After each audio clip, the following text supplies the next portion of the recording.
पिछले एपिसोड तक देखा, जीहुन फिर से लड़की बन गई होती है। युनजे उसे देख हैरान के साथ साथ खुश भी होता है। मिनह्यूक को जैसे ही उठते देखता है, जीहुन पे ब्लैंकेट उठा देता है। उसके वॉशरूम जाने के बाद वो जीहुन को उठाता है, पर उसका बॉडी तप रहा होता है बुखार से।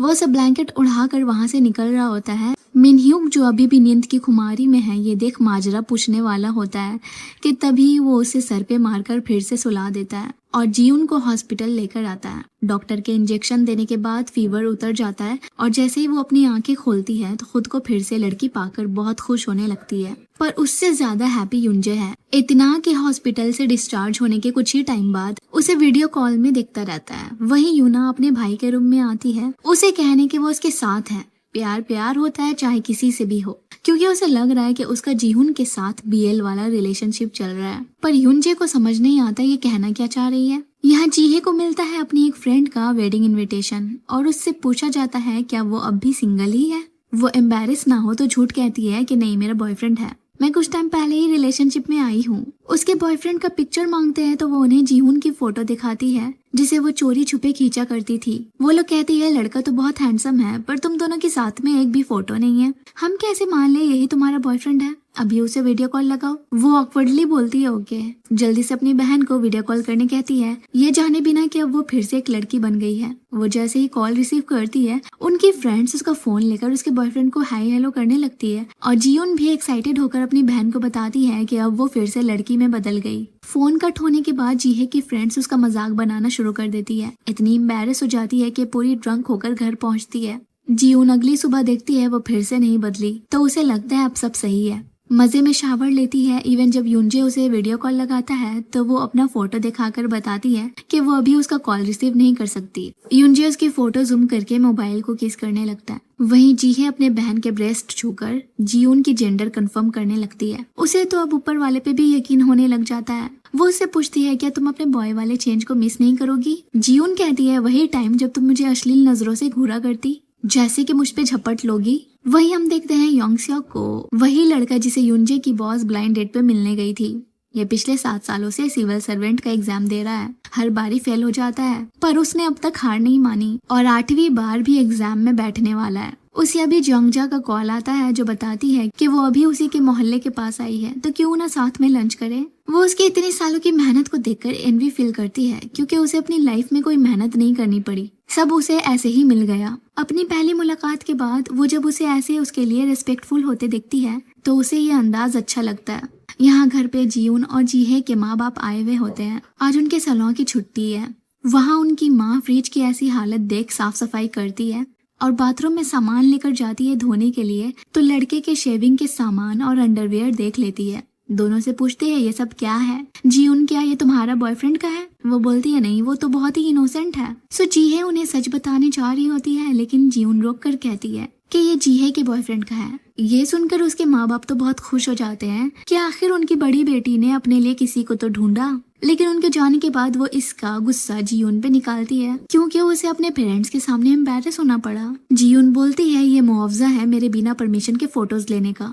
वो पूछती है पर तुमने उन्हें सच क्यों नहीं बताया। वो बोलती है मैं उन्हें परेशान नहीं करना चाहती हूँ और वैसे भी सब सही हो गया है, तो उन्हें खामखा टेंशन क्यों देना। उसके बाद आती है वो यूरी के पास उसे दिखाने कि अब वो फिर से पहले जैसे हो गई है। दोनों इसी खुशी में झूमने गाने लगते हैं। अगले दिन मिनह्यूक अपने बॉस के बारे में युनजे से बात कर रहा होता है कि कैफे में कस्टमर्स नहीं होते हैं, प्रॉफिट भी नहीं होती है, लेकिन फिर भी बॉस को जरा भी फिक्र नहीं है। क्या ये इतनी अमीर है? हो सकता है ये बिल्डिंग ओनर हो। उतने में युनजे को जीहुन का मैसेज आता है। उसने अपने ग्रोसरीज के सामान के फोटोज भेजे थे, जिसमें अंडा देखकर वो डर जाता है कि कहीं वो फिर से डबल जर्दी वाला अंडा खाकर आदमी ना बन जाए। भागता हुआ उसके लिए तरह तरह के फूड्स आइटम लेकर उसके घर पहुंच जाता है। वो बोलती है मैं जानती हूँ तुम क्या सोच रहे हो, पर अंडा खाकर ऐसे थोड़ी होने वाला। और वैसे क्या मेरा लड़का बनना तुम्हें इतना खराब लगा?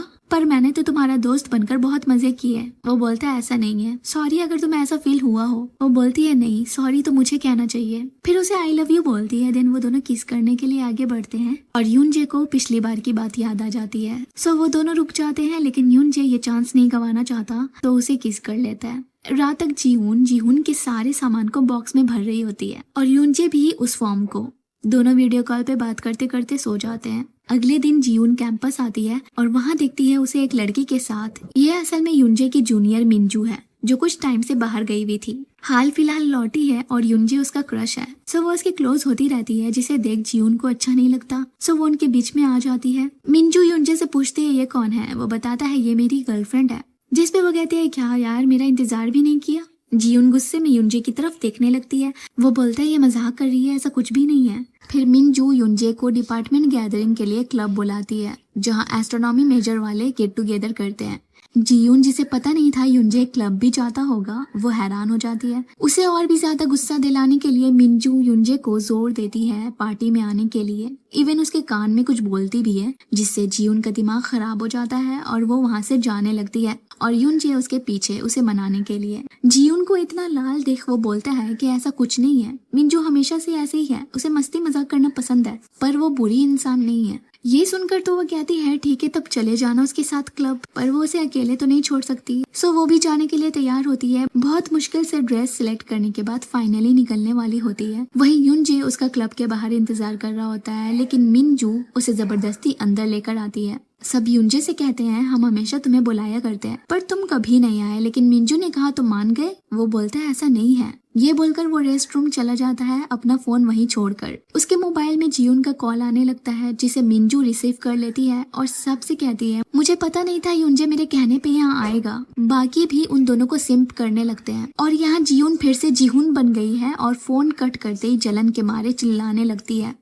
उसकी बहन, जो वैसे ही ये देखकर परेशान हो रखी थी, अपनी बहन को ऐसे फ्रस्ट्रेट देख और टेंशन में आ जाती है। जीउन मिनह्योक को कॉल लगाती है। वहीं मिनजू ने युनजे को काफी ज्यादा ड्रिंक करा दिया होता है कि वो अपने होश में ही नहीं होता। और यहाँ मिनह्योक जीहुन के लिए पार्टी वाला ड्रेस लेकर आता है और दोनों क्लब में एंटर करते हैं और सारी लड़कियों का तो मुंह खुला का खुला रह जाता है। वो वहाँ देखती है मिनजू जबरदस्ती युनजे के साथ डांस कर रही है। सो वो उसका हाथ पकड़कर रोकती है। मिनजू, जो मिनह्योक को जानती है, पूछती है ये तुम्हारा फ्रेंड है क्या, इसे कहो मेरा हाथ छोड़े। जीहुन उसका हाथ छोड़ देता है और देखता है युनजे ड्रंक होकर डांस करते करते गिर गया। सो उसे अपने साथ लेकर आता है उसके घर, लेकिन वहाँ भी युनजे की पागलपंती बंद नहीं होती। वो अजीब सी हरकतें करने लगता है, अपनी माँ के हेयर स्टाइल का मजाक भी उड़ा देता है, जिसपे उसकी माँ उसे पेलों से बहुत मारती है। ये सब यूना अपने फोन पे रिकॉर्ड कर रही थी। फिर युनजे के डैड अपने बेटे को जीहुन की हेल्प से कमरे में ले आते हैं, जहाँ वो अपनी माँ के ऊपर वॉमिट कर देता है। उसके डैड अपनी बीवी के कपड़े साफ करने के लिए मदद करने चले जाते हैं और यूना भी अपना फोन वहीं रख कर चली जाती है। अगले दिन युनजे से उसके डैड बताते हैं कि कल उसने जो अपनी माँ के साथ किया उसके लिए सॉरी जरूर से कहे और जीहुन को थैंक्स बोले, क्योंकि उसी ने उसके कपड़े बदले थे।